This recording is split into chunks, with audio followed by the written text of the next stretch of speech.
अस्सलाम वालेकुम जी, कैसे हैं आप सब लोग? You're watching Jio Pakistan, presented to you by 7up. Yes. That was my line anyway. अस्सलाम वालेकुम, how is everybody? तो जिस तरह हमने आपको वादा किया था कि रमज़ान में एक दिन भी हम आपको अकेला नहीं छोड़ेंगे, in the sense कि हम आपके साथ होंगे every single day.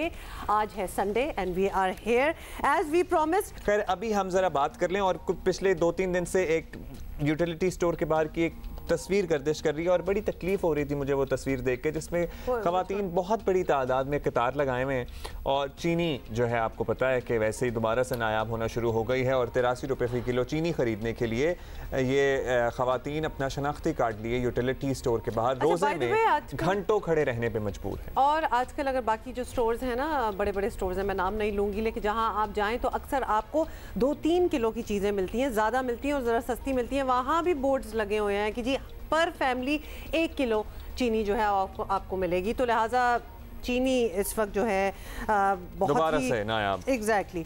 अच्छा जी, आपको बताएं कि पीटीआई हुकूमत 3 साल में मुल्क को 4 वज़ीर ख़जाना दे चुकी और मिशन वही है किसी तरह महंगाई कंट्रोल की जाए और मईशत को संभाला जाए। नए वज़ीर ख़जाना शौकत तरीन नए अज़म के साथ मैदान में उतरे हैं और महंगाई का मसला तो अब इतना अहम है कि वज़ीर ख़जाना हफीज़ शेख को वजारत से हाथ धोना पड़ा था। ज़रा दोबारा से आपको याद दहानी कराएं। नताइज प्राइम मिनिस्टर साहब चाह रहे थे कि वो इकोनॉमी में और जो स्पेशली महंगाई है उस वो जो है तो एक खास मकसद था जिसकी वजह से ये तब्दीली करनी पड़ी। ये तो आपने सुन लिया। वज़ीर आज़म की नई मौशी टीम के लीडर हमाद अज़हर ने आते ही पेट्रोल की कीमतें कम की, महंगाई में कमी की कोशिशों का ऐलान किया। बड़े पुरअज़्म लग रहे थे and we were really hopeful कि he is a young chap और वो पुरएतमाद भी हैं। लेट्स सी क्या करते हैं। लेकिन हमाद अज़हर सिर्फ 18 दिन ही वज़ीर ख़जाना रह चुके हैं। हमाद अज़हर को सिर्फ एज अ फिलर यूज़ किया गया था। I feel sorry for him to be honest. और इनको पहली दफ़ा नहीं, वैसे और भी काफ़ी जगह पे इन्हें चेंज किया जा चुका है। लेट्स सी कि अब जो इन्हें पोर्टफोलियो दिया गया है वो उस पर कायम रहें। अब शौकत तरीन मौशी चैलेंजेस से निमटने आए हैं, लेकिन महंगाई से परेशान आवाम को किसी रिलीफ की टू बी ऑनेस्ट उम्मीद नहीं है। मुझे लगता नहीं कि वो महंगाई को कम कर पाएंगे। हालांकि ये है कि मज़ीद महंगाई बढ़ती रहेगी। काबीना तो वही है ना, बंदे वही हैं, बस वज़ारा चेंज कर दिए, कलमदान चेंज कर दिए, उनके हाथ में चेंज तो नहीं होगी, कोई तब्दीली तो नहीं आएगी इससे। अल्लाह बहुत बड़ा है, अल्लाह उनको नेक हिदायत दे। कोई कम नहीं करेगा, कोई कम नहीं कर सकता, सब अपनी अपनी करेंगे। नहीं, अल्लाह उनको हिदायत दे, बुराई नहीं कर सकते, अल्लाह हिदायत दे। हमें किसी से कोई तवक्को नहीं है, इसलिए कि हर आदमी आता है अपनी जेब भरता है। तो कोई तवक्को नहीं, सानू बुरा हाल ने करता है यदि गवर्नमेंट ने ऐस हुक्मरान ने सानू वो खा विखाए ने ਜਿਹੜੇ ਅਸੀਂ ਜ਼ਿੰਦਗੀ 'ਚ ਕਿਸੇ ਹੁਕਮਰਾਨ ਨੇ ਨਹੀਂ ਵਿਖਾਏ। ਇਹਨੇ ਵਿਖਾ ਕੇ ਉੱਤੇ ਲਿਜਾ ਕੇ ਥੱਲੇ ਸੁੱਟਿਆ। ਕੋਈ ਮਹਿੰਗਾਈ ਨਹੀਂ, ਦਿਹਾੜੀ 1500 ਰੁਪਏ ਚੱਲ ਰਹੀ ਹੈ। ਲੋਕੀ ਇਮਰਾਨ ਖਾਨ ਨੂੰ ਗੰਦਾ ਕਹਿ ਰਹੇ ਨੇ, ਇਮਰਾਨ ਬੰਦਾ ਅੱਛਾ ਹੈ। ਜਿਹੜੀ ਚੀਜ਼ ਨੂੰ ਹੱਥ ਪਾ ਲਓ ਉਹ ਜਿਹੜੀ 10 ਦੀ ਸੀ ਉਹ 100 ਦੀ ਪਹੁੰਚ ਗਈ ਹੈ। ਇਹ ਖਾਨ ਸਾਹਿਬ ਦੀ ਹਕੂਮਤ ਹੈ, ਖਾਨ ਸਾਹਿਬ ਤਬਦੀਲੀ ਲੈ ਕੇ ਆਏ ਨੇ, ਵੇਖੋ ਹੁਣ ਅੱਗੇ ਕਿਹੜੀ ਤਬਦੀਲੀ ਜਾਣੀ ਹੈ। ਉਹ ਵੀ ਹੋ ਜਾਈ ਹੈ ਜਿਹੋ ਜਿਹਾ ਪਹਿਲੇ ਆਇਆ। कोई नहीं करेगा सर जी, कोई भी नहीं करेगा। तो आटा चीनी तो कंट्रोल है तो है की करेगा खजाना। नए वज़ीर ख़जाना क्या करेंगे, अभी संभल ही नहीं पाता, उसको तब्दील कर देते हैं। ये भी चेंज होते रहे वज़ीर ख़जाना, कोई फ़र्क नहीं पड़ा। जब तक काम नहीं होगा आप बंदे को तब्दील करते रहे। आपके कितने कमिश्नर है, कितने DC है, सब कुछ है। वो मार्केट में देखे पूछे लोगों के हालात देखे कि भाई ये रेट क्या दे रहे। जो खा सकता है वो खा ले, जो नहीं खा सकता वो सब्जी खा ले। महंगाई नहीं है, हम में प्रॉब्लम है। महंगाई तो बहुत है, सैलाब की तरह महंगाई चल पड़ी है कि गरीब आदमी क्या करे। वज़ीर ख़जाना चौथी दफ़ा बदल लिया है, इसका कोई फ़ायदा नहीं होना। इनसे कोई माशी हुकूमत नहीं संभाली जा रही, हमारी माशी हालात बहुत ख़त्म हो चुके हैं। महंगाई इनसे कोई कंट्रोल नहीं हो रही, माड़ा बंदा जो है ना वो बिल्कुल ही खत्म हो गया। वज़ीर ख़जाना के बदलने से मुझे तो नहीं लगा कि महंगाई पे कोई फ़र्क पड़ा है। नहीं होगी, लग तो नहीं रहा। रमज़ान में मज़ीद महंगी होगी। वो सूरत हाल नज़र आ रही है इस मुल्क की, वो कुछ नज़र नहीं आ रही कि यहाँ पे कुछ हो सके। पहले ऐसे हालात हमारे कभी नहीं थे, हम मांग के गुजारा कर रहे हैं। आज हमारे घर में राशन पूरा नहीं है। बार बार हमारे प्राइम मिनिस्टर वज़ीर चेंज कर रहे हैं, लेकिन जो ना वो बेसूद है, उनकी कोशिश जो है ना बेकार जा रही है। नहीं कुछ नहीं होगा, इससे तो पता ये तो नए बंदे इनको आए दिन बदली हो रहे हैं, अभी तक 4 बदली हो चुके हैं। नए वज़ीर ख़जाना आए, इससे भी कोई उम्मीद नहीं है हमें, क्योंकि पिछले भी जो वज़ीर ख़जाना आके जा चुके हैं वो भी पिछली गवर्नमेंट में वज़ीर ख़जाना रह चुके हैं। सर जी ये महंगाई बहुत ज़्यादा है, नए वज़ीर से तो कुछ भी हमारे को उम्मीद नहीं है। दिन ब दिन इतना वो आ गया महंगाई कि अभी हम लोगों को बिल्कुल वैसे नहीं चलता है कि क्या करें हम। अभी देखते हैं क्योंकि ये नए वज़ीर ख़जाना है तो इससे पहले तो कुछ हम बोल बोल नहीं सकते। जितने भी वज़रा आएंगे वो समझो कि इमरान के नीचे ही काम करेंगे। जब तक ये हुकूमत ये जाएगी तो फिर उम्मीद की जा सकती है। अच्छा, ये ऑल अक्रॉस पाकिस्तान से आपने आवाम की आवाज़ सुनी है और सबसे ट्रेजिक बात मुझे इस पे लग रही है कि नोबडी हैज़ फेथ, क्योंकि वो इतनी बार सुन चुके हैं इस किस्म की चीज़ें। महंगाई जब ऊपर की तरफ जाती है तो हार्डली एवर कभी ये मौजज़ा ही होगा कि नीचे भी आ जाए। देखिए, और ख़ास तौर पे फेथ ना होना कि ये कोई कर सकता है या ये अब होगा, तो ये अब इन लोगों को मजाक लग रहा है। और अब लोगों को इसलिए मजाक लग रहा है क्योंकि इतनी बातें और इतने दावे और इतने बुलंदोबांग दावे किए गए थे कि हमारी ऐसी टीम है जो पाकिस्तानी तारीख में कभी किसी ने नहीं देखी होगी, और सब बंदे बस तैयार बैठे हैं और 22 करोड़ की आबादी वाला बस ये मुल्क एक दफ़ा हमें मिल जाएगा तो हम इसे ऐसा संभालेंगे कि पहले 30 दिन, फिर 60 दिन, फिर 90 दिन। अब 3 साल हो गए, किसी एक चीज़ में लोगों ने बेहतरी नहीं आते देखी जो उनकी ज़िंदगी को अफेक्ट कर रही है, क्योंकि उनकी आमदनी वही की वही है और उसमें जब खर्चे डबल हो गए तो आप सोचें कि क्या हो रहा होगा। अच्छा जी, आपको साथ साथ ये भी बताएं कि नए वज़ीर ख़जाना शौकत तरीन ने गुज़िश्ता माह कहा था मौजूदा हुकूमत ने मईशत का बेड़ा गर्क किया, लेकिन वज़ीर मनसूबा बंदी असद उमर को शौकत तरीन की ये बयान पसंद नहीं आया। वो कहते हैं काबीना के इजलास में वो शौकत तरीन से बात करेंगे। शौकत तरीन साहब से बिल्कुल भी इत्तफाक नहीं करता उन्होंने जो तजिया पेश किया है, और इंशाअल्लाह ताला जिस वक्त काबीना की मीटिंग में या कोई और मीटिंग्स के अंदर बैठेंगे हम उनके साथ इसके ऊपर बात भी कर लेंगे कि क्यों मैं समझता हूं कि शौकत तरीन साहब ने जो तजिया पेश किया वो बिल्कुल गलत तजिया है। और जो तजिया हफीज शेख पेश करते रहे, जो तजिया वजीर आजम पेश करते रहे, जो तजिया हम पेश करते रहे, वो तजिया हम नहीं बदल रहे सिर्फ इसलिए कि आज हफीज शेख वजीर खजाना नहीं है। मईशत बेहतरी की सिमत में गई है। चलें, अपेरेंटली अब शौकत तरीन साहब ने तो कह दिया था कि आते के साथ ही ब्लंडर्स इन लोगों ने शुरू कर दिए हैं, लेकिन असद उमर साहब जो अब इन्हीं की काबीना का हिस्सा हैं उनकी बात से इत्तफाक नहीं करते। प्रॉबेबली वज़ीर आज़म साहब को शौकत तरीन साहब का तज्जिया पसंद आया होगा तो उन्होंने उनको लगा दिया फिर कि आप ठीक करें। 2 दिन बाद ना पसंद आया तो उनको हटा देंगे फिर। चलो, ये बातें तो चलती रहती हैं। आपको बताएं कि पाकिस्तान में कैंसर के सबब हर साल तकरीबन 1 लाख अफराद इंतकाल कर जाते हैं। कैंसर के नए केसेस में भी हर साल इजाफा देखने में आ रहा है। शौकत खाना मेमोरियल अस्पताल पाकिस्तान में कैंसर के इलाज का सबसे बड़ा नेटवर्क है और आवाम के सदकात और ताउन से ये इदारा पिछले 26 साल से काम कर रहा है।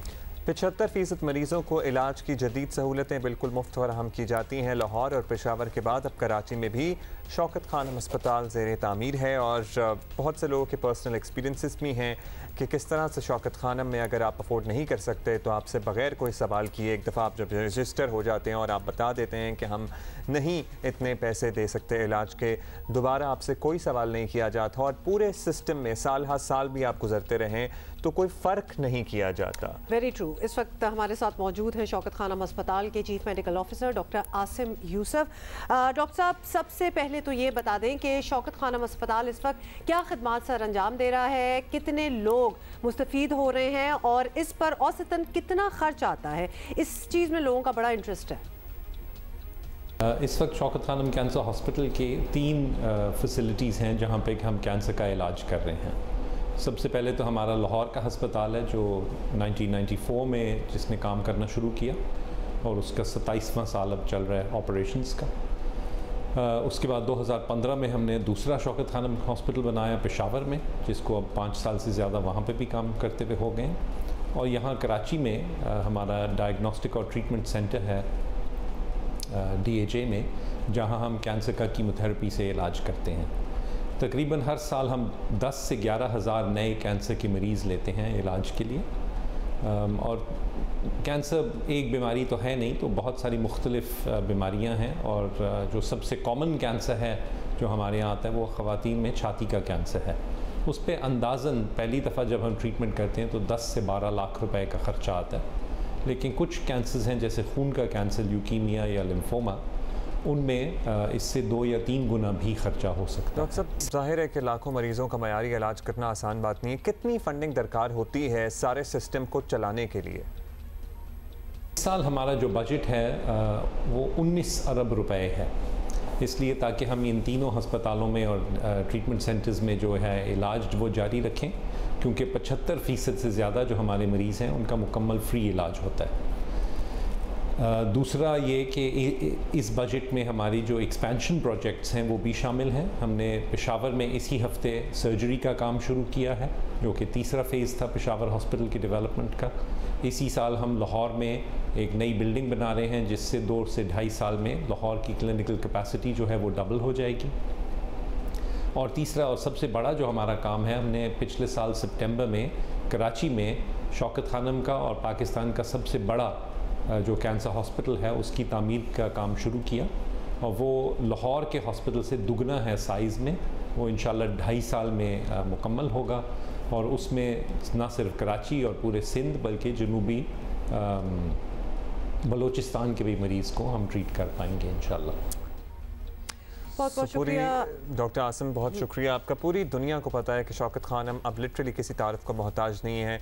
दुनिया मानती है जहाँ भी कैंसर के इलाज की बात आती है कि शौकत खानम एक वाहिद अस्पताल है मुल्क का कैंसर के इलाज के लिए जो वर्ल्ड क्लास इलाज करता है। और वाकई कितने लोग हैं जिन्होंने खुद भी एक्सपीरियंस किया होगा इस हॉस्पिटल में अपने रिश्तेदारों को, अपने माँ बाप को ले जाते हुए। वाकई ही पूछताछ नहीं होती। जहाँ एक साइड पे एक पेशेंट फुल पेमेंट के साथ अपना इलाज करा रहा होगा, उसके साथ दूसरी साइड पे उसी फैसिलिटी के साथ एक और पेशेंट होगा जिसको कोई पैसे नहीं देने। तो लिहाजा ये एक बहुत बहुत बड़ी खूबी है, बहुत बड़ी खूबी है इंडीड। आप दिल खोल कर एहतियात करें शौकत खानम अस्पताल के लिए, ताकि कराची में भी जल्द अज जल्द मुकम्मल हो सके। छोटा सा ब्रेक। यस,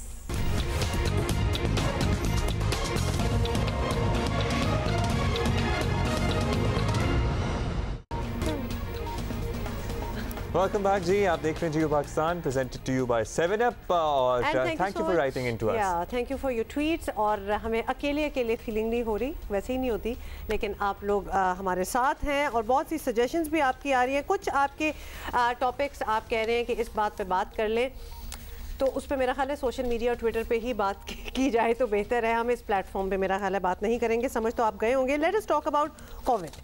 और आपको बताएं कि मुल्क भर में कोरोना से एक दिन में जी कितने हो गए हैं, मजीद 149 अफराद इंतकाल कर गए हैं, जो कि रवा साल में एक दिन में होने वाली अब तक की सबसे ज़्यादा अमवात हैं।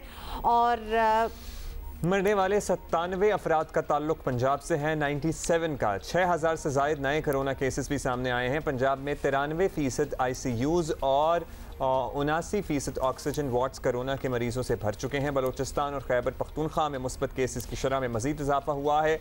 अवाम कहीं भी SOPs की पाबंदी करते दिखाई नहीं देते। ये बात तो लिटरली आप भी बाहर जाएंगे तो पता लग जाएगा। आपको अपना आंखों देखा हाल अभी पिछले घंटे में बताया। मुसलसल हालात कंट्रोल होने के दावे हो रहे हैं, लेकिन कोरोना के आदाद व शुमार बिल्कुल ही मुख्तलिफ सूरत हाल बता रहे हैं कि हालात कंट्रोल में नहीं है। हालात लिटरली अब कंट्रोल से बाहर हैं, और रोकथाम के लिए हुकूमत को तो संजीदा होना ही है, आवाम को भी संजीदा होना है। हमारे साथ आवाम भी, आई एम सॉरी बट काफी डिस्ट्रैक्टेड है। आपको पता है कि और भी इतना कुछ हो रहा है कि या तो बिल्कुल मेरी बात सुने, हम कोरोना से निपटे, हम आई रोज जो एहतजाज होते हैं उनसे निपटे, मोबाइल सिग्नल की आउटेजेस से निपटे, महंगाई से निपटे, क्या क्या करे लोग। मुसर्रत जमशेद चीमा साहबा ने हमें ज्वाइन किया, उनसे बात कर लेते हैं। चीमा साहबा बहुत बहुत शुक्रिया, आपने हमारे लिए वक्त निकाला है। अगर एक दिन में पंजाब में 100 अफराद कोरोना के हाथों जाँ बहक हो जाते हैं तो ये कोई ऑब्वियसली छोटी बात नहीं है। तो अब तक हुकूमत समझ पाई है कि इस मरतबा ये वायरस इतना ख़तरनाक क्यों साबित हो रहा है, और इसके लिए एक्चुअली कुछ आपको हट के कुछ मुख्तलिफ करना होगा। ये जो थर्ड वेव है ये पूरी दुनिया में इंतहाई ख़तरनाक है। और अगर हम केसेस की बात करें तो आप हमसाया मुल्क भारत के अंदर देखें, आज वहाँ पे बहुत ज़्यादा केसेस और बहुत ज़्यादा मौत हुई है। रिकॉर्ड सतह पे सबसे ज़्यादा मौत अगर किसी मुल्क में हुई है तो वो आज इंडिया के अंदर। और उसके बाद अगर हम देखें कि पाकिस्तान के अंदर शुक्र अल्हम्दुलिल्लाह अभी भी ऑल्दो इट्स मोर लीथल, इसमें number of patients and death rate high है, लेकिन उसके बावजूद किसी भी जगह से तिब्बी सामान की कमी का सामना नहीं है, कोई मेडिसिन का सामना नहीं है, और अभी भी हालात अंडर कंट्रोल है। लेकिन इसमें प्रॉब्लम यह है कि अगर अवाम एहतियात नहीं करेंगे तो हम भी उन्हीं मुश्किलों का सामना कर सकते हैं जो हमारे नेबरिंग कंट्री या आप देखें तो बाकी दुनिया फेस कर रही है। ट्रू मुसर्रत साहबा, इंडिया के तो हॉरिफाइंग, लिटरली हॉरिफाइंग फिगर्स हैं। दोबारा से वो मुकम्मल लॉकडाउन की तरफ जा रहे हैं। 2,60,000 एक दिन में केसेस रिपोर्ट हुए हैं और 1500 अमवात एक दिन में। 24 घंटे की अगर हम बात करें 1500 लोग जो हैं वो। अच्छा, अब आपसे हम जानना चाहते हैं कि हुकूमत बता रही है कि कोरोना इतना नुकसान कर रहा है, आपने भी कहा कि लोग नहीं एहतियात कर रहे हैं, हुकूमत वही सर्टनली बता रही है कि हमारी पॉलिसियाँ साथ साथ काम भी कर रही हैं। अब ये कैसा काम है पॉलिसियाँ जो कर रही हैं, जो नंबर्स कंट्रोल में नहीं आ रहे हैं, और आप लोग तसल्ली भी रखे हुए हैं कि हमारी स्मार्ट लॉकडाउन या माइक्रो स्मार्ट लॉकडाउन या उसे कोई भी एक नया नाम दे दें, इट्स वर्किंग आउट?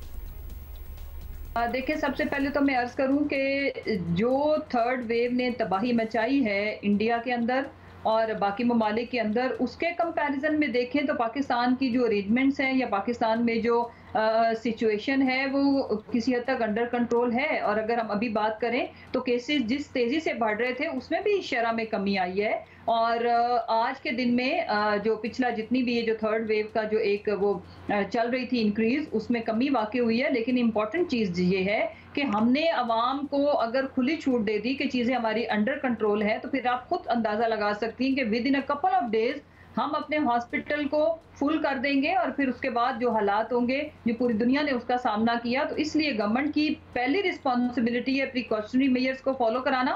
और जब हमें पता था कि हम खतरनाक हालात की तरफ जा रहे हैं तो उसको कंट्रोल करना, चेक करना, और उसमें हम कामयाब हुए हैं। चलो ठीक है चीमा साहबा, अब ये भी बताएं कि अब लॉकडाउन वगैरह की पॉलिसी में कन्फ्यूजन का मामला एक तरफ रख दें, और कन्फ्यूजन बहुत है बाय द वे, तो वैक्सीन की कमी की शिकायत भी ख़त्म नहीं हो रही। पंजाब ने अपने तौर पर वैक्सीन मंगवाना थी, तो ये आपसे पूछना चाह रहे हैं कि क्या वो प्लान मुलतवी कर दिया गया है या फिर पंजाब ने भी अपनी वैक्सीन मंगवाई है? बिल्कुल नहीं। पंजाब ने $150 मिलियन की खतीर रकम मुख्तस की है, जबकि आफ्टर 18th अमेंडमेंट आपको पता है कि हेल्थ में पंजाब अपने खुद भी डिसीजन कर सकता है। ऑल्दो हमें फेडरल गवर्नमेंट भी बाकी सूबों की तरह हमें भी हेल्प करती है। और अगर हम अभी देखें तो 50 साल से ऊपर की जो एज है उसकी रजिस्ट्रेशन का अमल भी जारी है, बल्कि लोग खुद रजिस्टर पता नहीं क्यों कम करवा रहे हैं। हमारे पास इनफ क्वांटिटी मौजूद है, लोग जितने आ रहे हैं, कभी किसी जगह पे किसी सेंटर पे आपको ये सुनने को नहीं मिलेगा कि वो आए थे और वैक्सीन नहीं थी। वैक्सीन हमारे पास मौजूद है और इंशाल्लाह बहुत जल्द हम जो अंडर 50 है उसकी भी हम रजिस्ट्रेशन ओपन करने जा रहे हैं। तो अभी फिल वक्त तो हालात अंडर कंट्रोल हैं, वैक्सीन की किसी किस्म की किल्लत की कमी नहीं है। और हम आवाम से अपील करते हैं कि जिन्होंने अपने आप को रजिस्टर करा लिया वो आके वैक्सीन लगवाएं, और जिन्होंने नहीं कराया जो 50+ हैं वो अपने आप को रजिस्टर भी कराएं। बहुत बहुत शुक्रिया मुसर्रत जमशेद चीमा साहिबा। सारी बात, सबसे बड़ी बात है एहतियात। अगर आप इन सारी चीज़ों से निकल जाएंगे, आवाम के लिए, जो लोग हमें देख रहे हैं उनके लिए हम एक दफ़ा रीटरेट कर रहे हैं कि कोई मसला आपका मसला नहीं होगा अगर आप मास्क पहन लें। अगर सारे मास्क पहन लें तो फिर कितनी वैक्सीन आ रही है, नहीं आ रही, कितने वेंटिलेटर्स हैं, कितनी, ये सारी बातें, ये इतने और जो वैक्सीन आई पड़ी है और वैक्सीन लगवाने के लिए जिनको इजाज़त है, जिस उसमें कितने लोगों ने रजिस्टर करा लिया और वैक्सीन लगवा ली। तो बराए मेहरबानी हम उसको भी साथ साथ इनकरेज करें। हम इनकरेज करते हैं मास्क पहनने को, लेकिन ये वैक्सीन ही एक वाहिद हल इसका अल्टीमेट साबित होगी। इसको लगवा लें, इसको लगवा लें। अगर मुफ्त वैक्सीन आपको 12,000 रुपए की प्राइवेटली अगर वैक्सीन लगवाने जाए ना तो लग रही है, अगर हुकूमत ने एक सहूलत दी है बड़ी उम्र के लोगों के लिए जो मुफ्त वैक्सीन लगवा सकते हैं तो लगवाएं जाके। और खासतौर पे ये सस्पिशन और ये शक, ये निकल जाए इन चीज़ों से। ये आपको पता है ग्लोबल पेंडेमिक एक चीज़ चल रही है, अब तो साल से ऊपर हो गया, पढ़ भी लिया होगा आपने, यू नो एवरीथिंग, तो फिर अब रेजिस्ट ना करें प्लीज। मास्क पहने। 21 अप्रैल से 50 साल से ज़ायद उम्र वाले भी वैक्सीन लगवा सकेंगे। खुदा का वास्ते अफवाहों पे कान ना धरा करें जो व्हाट्सएप पे आती हैं। 60 साल से 70 साल से ज़ायद उम्र के अफराद में इस वैक्सीन के ज़रिए दिमाग में चिप डाल के किसी ने क्या कर लेना है? खुदा का वास्ता है कुछ कॉमन सेंस हम लोग सब इस्तेमाल करें। लेकिन मैं एक बात बताऊं, यकीनन जो हमें इस वक्त लोग देख रहे हैं, जो हमारे व्यूअर्स हैं, जितना हम आप लोगों को समझा चुके हैं, वी नो यू नो कि ऐसी कोई चीज़ नहीं है, लेकिन आप भी पास ऑन करेंगे नॉलेज, आप भी पास ऑन करें कि इस किस्म की ये बिल्कुल जाहिलाना बातें हैं, ये सोचना भी और इनको पास ऑन भी करना, और प्लीज़ निगेट करें इस किस्म की अफवाहें। कोई आपके घर का स्टाफ भी अगर आपसे पूछ रहा हो ना कि क्या बात इस तरह होता है, एजुकेट देम। शरीफ खानदान के घर जाती उम्रा की कानूनी हैसियत पर नून लीग और पंजाब हुकूमत में लफ्जी जंग जारी है, और इस दौरान राना सनाउल्लाह ने सरकारी अफसरान को मुखातिब करके बयान दिया था जिस पर वफाकी हुकूमत अब मैदान में कूद पड़ी है। फवाद चौधरी ने वज़ारत इत्तलात की जिम्मेदारियाँ संभालने के बाद ही साथ ही राना सनाउल्लाह के खिलाफ सीधा दहशतगर्दी का पर्चा काटने का ऐलान कर दिया है। कि हमने ये फैसला किया है कि राना सनाउल्लाह के ख़िलाफ़ जो उन्होंने गुफ्तगू की है उसके ऊपर टेररिज्म का और मुतलका कवानीन का पर्चा होगा, उनके ख़िलाफ़ कार्रवाई की जाएगी। अगर आप अफसरान को धमकियां देंगे, इदारों को ब्लैकमेल करने की कोशिश करेंगे, आपको कार्रवाई का सामना जो है वो करना पड़ेगा। देखिए, जो हमने पहले राना साहब का बयान सुना था वो धमकी आमेज था। इस पे क्या उनके पास कोई वजाहत है या माजरत है? ये राना सनाउल्लाह साहब ने हमें ज्वाइन किया, उन्हीं से पूछ रहे थे। राना साहब, जाती उम्रा की अराजी का मामला अदालत में है, हुकूमत का मौक़िफ़ जो भी है, मुस्लिम लीग नून ज़ाहिर है ज़्यादा सख्त ज़बान इस्तेमाल कर रही है। आप नहीं समझते एक अफसर को, एक सरकारी अफसर को जो अपनी ड्यूटी कर रहा है, ये कहना कि तुम्हारे और बच्चे भी और तुम्हारे घर वाले लाहौर में रहते हैं और हमें सब पता है रहना है कि नहीं रहना, ये सर्टनली धमकी के ज़ुमरे में आता है। तो इस बयान पर आप या तो माजरत कर लें या आप एक्सप्लेन कर दें कि क्या आपने कहने की कोशिश की थी उस वक्त। ये हरगिज़ धमकी नहीं है और ये सख्त ज़ुबान भी नहीं है। जिस तरह से कानूनी मुशगाफियों को बहाना बना के मुस्लिम लीग के दूसरे लोगों और ख़ास तौर पे शरीफ फैमिली को निशाना बनाया जा रहा है एक अंधे इंतकाम का, उस अंधे इंतकाम का अगर कोई इंतज़ामी ऑफिसर हिस्सा बनता है तो उसे उसके मुमकिना नताइज से ख़बरदार करना धमकी नहीं है, क्योंकि ऐसे अमल से मुआशरा जो है वो अफरा तफरी और इंतशार का शिकार हो सकता है। और मैंने ये भी कहा कि अगर ऐसा होता रहा कि अपोजिशन के घरों को जो है वो बुलडोज़ किया जाने लगा और उनकी ख़वातीन को अदालतों में घसीटा जाने लगा, तो फिर शायद ये मुल्क जो है ये जमहूरी भी ना कहला सके और फिर रहने की भी काबिल ना रहे। तो उन मुमकिना नताइज से ख़बरदार करना जो है वो धमकी नहीं है। धमकी ये होता अगर मैं किसी ऑफिसर का नाम लेके ये कहता कि मैं तुम्हें अपने हाथों से फांसी दूंगा, मैं तुम्हें फैंटी लगाऊंगा, मैं तुम्हें जेल में डालूंगा, तो मैंने तो कोई ऐसी बात नहीं की। मैंने सिर्फ उनको ये याद दिलाया कि उन्हें इस हुकूमत के अंधे इंतकाम का हिस्सा नहीं बनना चाहिए। I wonder कि शायद मुझे ये कोई कहता कि मेरे बच्चों ने यहीं पे रहना है तो मैं तो ऐसे धमकी ही समझता। राना साहब, वैसे कमिंग फ्रॉम यू तो धमकी ही लगेगी। आप जितने भी आराम से बड़े अच्छे लफ्ज़ों में भी जो भी कह देंगे इट विल साउंड लाइक अ धमकी। तो हुकूमत के मुताबिक तो राना साहब धमकी आमेज बयानात आपने दिए हैं और आपके खिलाफ मुकदमा बनेगा, तो that is what they are saying. अब वो बातें तो खैर और हैं कि इमरान खान ने क्या कहा और माजी में क्या हुआ, लेकिन अभी तो मुकदमा हो सकता है। देखिए, जो बात तब गलत थी वो अब भी गलत है, गिरफ्तारी भी हो सकती है, तो इसके लिए तैयार हैं आप? देखें, माजी में इमरान खान ने क्या कहा ये और बात नहीं है। हाल जो है वो माजी से जुड़ा होता है और मुस्तकबिल जो है वो हाल से ही आगे बढ़ता है। लेकिन इससे पहले भी जो है वो हमारे ख़िलाफ़ झूठे बेबुनियाद मुकदमात रेफरेंसेस जो है वो बनाए गए हैं, बनाए जाते रहे हैं और अब भी अगर ये मुकदमात बनाना चाहते हैं तो बिस्मिल्लाह करें, ये बनाएं। हम इंशाअल्लाह ताला उसे कोर्ट ऑफ लॉ में जो है वो डिफेंड करेंगे। मैं कानून का एक अदना तालिब इल्म हूँ, मैं समझता हूँ कि किसी को ख़बरदार करने में और धमकी देने में क्या फ़र्क होता है।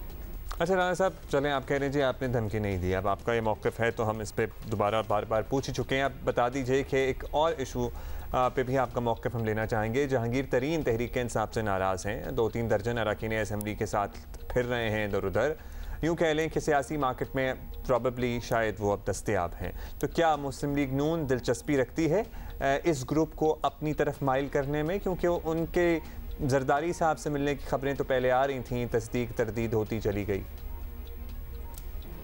देखिए, एक सियासी कारकुन के तौर पे जो मेरी असेसमेंट है और ये मेरी ज़ाती असेसमेंट है, मैं पार्टी का मौक़िफ़ नहीं दे रहा। पार्टी जब भी ये सूरत हाल होगी तो इसके ऊपर एक मीटिंग करके डिस्कस करके जो है वो फ़ैसला लेगी। इस वक्त पंजाब हुकूमत और वफाकी हुकूमत जितनी अक्सरियत या जितने नंबर से कायम है, वो नंबर जो हैं वो जहांगीर तरीन साहब की दाईं और बाईं जेब में हैं। तो इसलिए वो जब चाहें ये पंजाब हुकूमत भी फ़ारग हो सकती है और वफाकी हुकूमत भी फ़ारग हो सकती है। लेकिन अभी मेरी असेसमेंट के मुताबिक अभी वो जायज़ा ले रहे हैं, अभी शायद वो मार्केट में दस्तयाब नहीं है। वो जब दस्तयाब होंगे और हो सकता है कि इसी तरह से मामला चलते रहे तो आने वाले चंद दिनों में या 2-4 हफ्तों में वो दस्तयाब हो जाएं और जब वो दस्तयाब होंगे तो PMLN या PDM जो है इसके ऊपर एक सियासी फ़ैसला करेगी। ऑलराइट, बहुत बहुत शुक्रिया। राना सनाउल्लाह हमसे बात कर रहे थे। अब ये ब्रेक लेंगे, ब्रेक के बाद वापस आएंगे।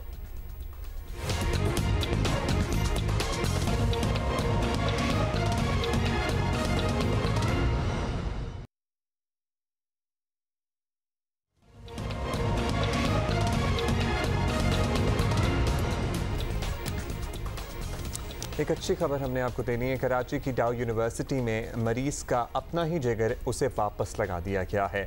28 साला सिर्फ उम्र थी मरीज़ की है। सादिक शाह इनका नाम है। जिगर की ट्यूमर या रसौली बन चुकी थी और डॉक्टर्स का कहना था कि पाकिस्तान में सादिक का ऑपरेशन मुमकिन नहीं है, क्योंकि इस ऑपरेशन में, अब सुनिए क्या प्रॉब्लम थी, जिगर को जिस्म से अलग करके फिर इस ट्यूमर रिमूव करके फिर जिगर वापस लगाना था। और अब तक सिर्फ 15 से 20 ऐसे ऑपरेशन हो चुके हैं दुनिया में। जिगर की पेवंदकारी के माहिर डॉक्टर फैसल और डॉक्टर जहांजेब ने इस ऑपरेशन का बेड़ा उठाया और डाउ यूनिवर्सिटी में ये ऑपरेशन 12 घंटे तक जारी रहा, जिसमें डॉक्टर समेत अमले के 40 अफराद ने हिस्सा लिया। ऑपरेशन के बाद सादिक शाह 6 रोज़ तक ICU में रहे। अब उन्हें वार्ड में शिफ्ट कर दिया गया है। So this is certainly great news. और हमारे साथ मौजूद हैं liver transplant specialist doctor Jahanzeb Haider. Doctor Jahanzeb, आपसे इतने सवाल इस वक्त दिमाग में आ रहे हैं कि ये किस तरह हुआ, लेकिन पहले तो आप ये बता दें कि जिगर का जो ट्रांसप्लांट किया आपने किया, ट्रांसप्लांट ही इसको कहेंगे, बल्कि ये सवाल मेरा ख्याल है बनता है कि would you call it transplant, auto transplant इसको कह रहे हैं, और ये रिवायती ट्रांसप्लांट से आसान होता है या मुश्किल होता है? थोड़ी सी एक्सप्लेनेशन दे दें समझने के लिए। बिस्मिल्लाहिर्रहमानिर्रहीम, अस्सलाम वालेकुम। जिगर का ऑटो ट्रांसप्लांट एक ऐसा प्रोसीजर है जिसमें मरीज़ के अपने ही जिगर को उसके जिस्म से बाहर निकाला जाता है और उसके अंदर मौजूद रसौली को मरीज़ के जिस्म से बाहर अलहदा किया जाता है और फिर मरीज़ के जिगर को वापस उसके जिस्म में लगा दिया जाता है। इस पूरे प्रोसीजर को ऑटो ट्रांसप्लांट कहते हैं और ये इन वजूहात की वजह से होता है जिनमें रसौली जिगर में ऐसी जगह पर हो जहाँ पर उसका जिस्म के अंदर निकालना ख़तरे से खाली ना हो, बहुत ज़्यादा खून का बहना हो सकता है, ठीक है, और जान को ख़तरा हो सकता है। तो उस सूरत में ऐसे ही पूरे जिगर को हम बाहर निकाल देते हैं और उसमें से रसौली निकाल के और दोबारा जिगर को उसमें लगा देते हैं। इसको ऑटो ट्रांसप्लांट कहते हैं। ये एक रिवायती ट्रांसप्लांट से मुश्किल प्रोसीजर है। रिवायती ट्रांसप्लांट मोस्ट कॉमनली परफॉर्म होता है, पूरा वर्ल्ड वाइड परफॉर्म हो रहा है कि सारी चीज़ें। पहली बात, आप इस बात से अंदाज़ा लगाएं कि जिगर का ऑटो ट्रांसप्लांट हार्डली 15 से 18 केस ओवरऑल वर्ल्ड में रिकॉर्ड किए गए होंगे। You're right, डॉक्टर साहब, लिटरली सुनते हैं तो ऐसा लगता है मौजज़ा ही है कोई हो रहा है। अब जिगर के ट्रांसप्लांट यूँ भी पाकिस्तान में वैसे ही कम होता है ओवरऑल, लेकिन चलें हो रहा है। अब आपने ये ऑटो ट्रांसप्लांट भी कर लिया है, तो ये काफ़ी महंगा है। कितना इस पर ख़र्चा आता है और कितना वक्त लग सकता है कि ये मुकम्मल ट्रीटमेंट दस्तयाब है हर शख्स के लिए जिसको कॉम्प्लिकेशन है इस किस्म की? देखिए, जिगर का जो ट्रांसप्लांट है और नॉर्मल ट्रांसप्लांट, जिसे आप रिवायती ट्रांसप्लांट भी कह सकते हैं, तो उस पे जो ख़र्चा ओवरऑल अगर आप मुल्क से बाहर जाएं तो करोड़ों में लग जाता है लगभग, ठीक है ना, और मुल्क के डिफरेंट शहरों में जाएं तो 60-65 लाख या 70 लाख के करीब लग जाता है। ऑटो ट्रांसप्लांट जिगर में जो रिवायती ट्रांसप्लांट है उसके अंदर अगर आप ये देखें तो एक डोनर और एक रिसिपिएंट, दो ऑपरेशन साइड बाय साइड हो रहे होते हैं। तो उसमें बहुत ज़्यादा स्टफ़ यूज़ होता है, बहुत सारी चीज़ें यूज़ होती हैं, ग्राफ्ट्स यूज़ होते हैं, सॉल्यूशंस यूज़ होते हैं, बहुत सारे फ्यूचर मटेरियल, बहुत सारे एनेस्थीसिया की एसेसरीज़ यूज़ होती हैं।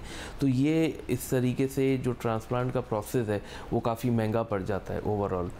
तो लगभग 3 से 4 मिलियन पाकिस्तानी रुपीज़ इस पे लग जाते हैं रिवायती ट्रांसप्लांट पे। ऑटो ट्रांसप्लांट कंपैरेटिवली इससे कम होता है, क्योंकि इसमें जो है ना एक ही मरीज़ है, इसमें डोनर मौजूद नहीं है, डोनर की अलग सर्जरी नहीं हो रही है, तो इसमें एक ही मरीज़ होता है और वो इससे काफ़ी हद तक जो है कम में हो जाता है। बहुत बहुत शुक्रिया डॉक्टर साहब हमसे बात करने का। We are going to see you tomorrow.